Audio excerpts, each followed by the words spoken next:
अनुच्छेद 73 इसमें संघ की कार्यपालिका शक्ति का विस्तार कहा गया है। Extent of executive power of the union. इसमें दो बातें हैं। जो पहला बात है वो यह है कि इस संविधान के उपबंधों के अधीन रहते हुए संघ की कार्यपालिका शक्ति का विस्तार, अर्थात इस संविधान में जो बातें कही गई है उसके अधीन रहते हुए संघ की कार्यपालिका शक्ति का विस्तार, संविधान के अंतर्गत ही कार्यपालिका की शक्ति के विस्तार की बात कही गई है। Subject to the provision of this constitution, the executive power of the union shall extend। इसमें जो प्रमुख बातें हैं कि कार्यपालिका शक्ति का विस्तार कहाँ तक होगा, तो इसमें दो बातें हैं, क और ख। तो क है जिन विषय के संबंध में संसद को विधि बनाने की शक्ति है उन तक, और जिन विषयों के संबंध में संसद को विधि बनाने की शक्ति है, to the matters with respect to which parliament has power to make law। इसका अर्थ हुआ कि संसद को जो कानून बनाने की शक्ति प्राप्त है कार्यपालिका के संदर्भ में। आप इसे इस संदर्भ में भी समझ सकते हैं कि भारत में संघात्मक शासन व्यवस्था है और इस संघात्मक शासन व्यवस्था में शासन के दो स्तर कम से कम काम करते हैं, एक संघ केंद्रीय स्तर पर, राज्य स्तर पर। हालांकि यहाँ आपको 3 स्तर पर भी देखने को मिलते हैं, पंचायती राज के स्तर पर भी।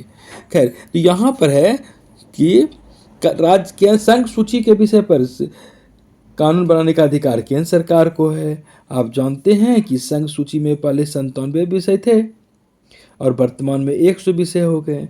उस पर केंद्र सरकार ही कानून बनाती है। राज्य सूची में मूल संविधान में 66 विषय थे, अभी 61 विषय हो गए हैं और राज्य सूची के विषय पर राज्य सरकार को कानून बनाने का अधिकार है।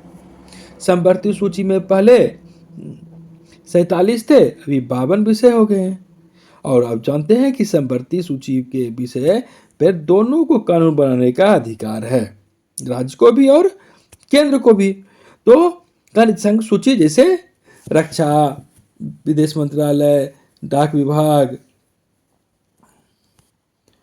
वित्तीय और राज्य सूची में मूलतः जो दैनंदिनी व्यक्ति को इससे निपटना पड़ता है, जैसे कि हॉस्पिटल हो गया, पुलिस हो गया, स्कूल हो गया, तो ये सब राज्य सूची के विषय की बात होती है।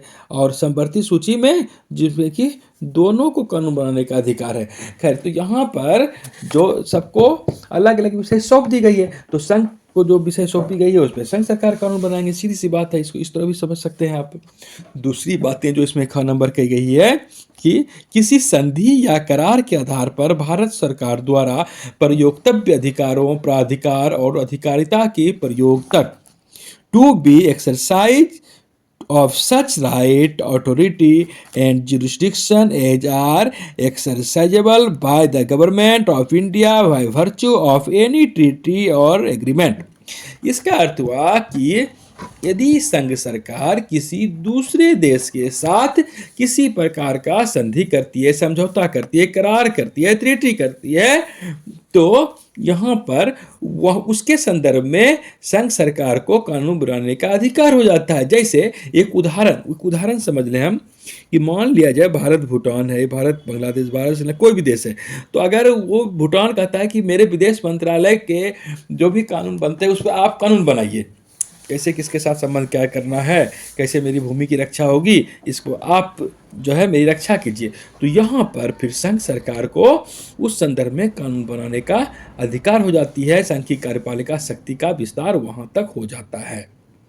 और इसके बाद जो यहाँ पर है, परंतु इस संविधान में संसद द्वारा बनाए गए किसी विधि में अभिव्यक्त रूप से तथा उपबंधित के सिवाय उपबंध को के निर्दिष्ट कार्यपालिका शक्ति का विस्तार राज्य ऐसे विषयों तक नहीं होगा जिसका जिनके संबंध में उस राज्य के विधानमंडल को भी विधि बनाने की शक्ति है। इसका अर्थ यही हुआ कि राज्य सूची पर कानून बनाने का अधिकार उसको नहीं है। राज्य सूची पर राज्य कानून बनाएगी। और यहाँ पर जो 73 का 2 में जो बातें कही गई है कि जब तक संसद अन्यथा उपबंध न करे तब तक इस अनुच्छेद में किसी बात के होते हुए भी कोई राज्य और राज्य का कोई अधिकारी या प्राधिकारी उन विषयों में जिनके संबंध में संसद को उस राज्य के लिए विधि बनाने की शक्ति है, ऐसी कार्यपालिका शक्ति का या कृत्यों का प्रयोग कर सकेगा जिनका प्रयोग वह राज्य या उसका अधिकारी प्राधिकारी इस संविधान के प्रारंभ से ठीक पहले कर सकता था। अर्थात until otherwise provided by parliament, a state and any officer or authority of a state may, notwithstanding anything in this article, continue to exercise in matters with respect to which parliament has power to make laws for that state such executive power or functions as the state or officer or authority thereof could exercise immediately before the commencement of this constitution।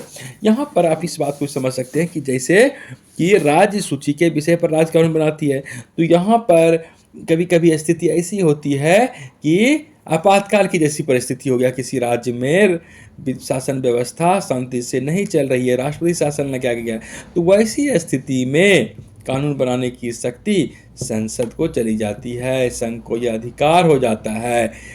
और या ऐसे भी समझ लें कि यदि राज्यसभा 2/3 से बहुमत पारित कर देती है, राज्यसभा, विधानसभा नहीं, राज्यसभा, लोकसभा राज्यसभा, केंद्र में राज्यसभा 2/3 बहुमत से पारित कर दी किसी राज्य के संदर्भ में कि उसको कानून बनाना है, तो फिर वहाँ कानून बनाने का अधिकार संसद को हो जाता है।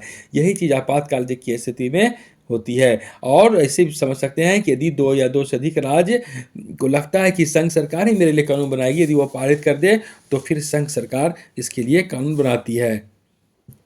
और जो यहाँ पर एक बात कही गई है कि संविधान के ठीक प्रारंभ होने से ठीक पहले कर सकता था, जो जैसे देखिए कोई भी अधिक कानून है राज्य सरकार बनाती है, कह रहा है संविधान के पहले भी राज्य सरकार को यदि था तो कानून बनाने की शक्ति तो बनाते रहेगा, ठीक। लेकिन अगर संसद उपबंध कर दिया गया इस संदर्भ में जो भी उपबंध किया है, तो फिर यह शक्ति उस रूप में संचालित की जाएगी।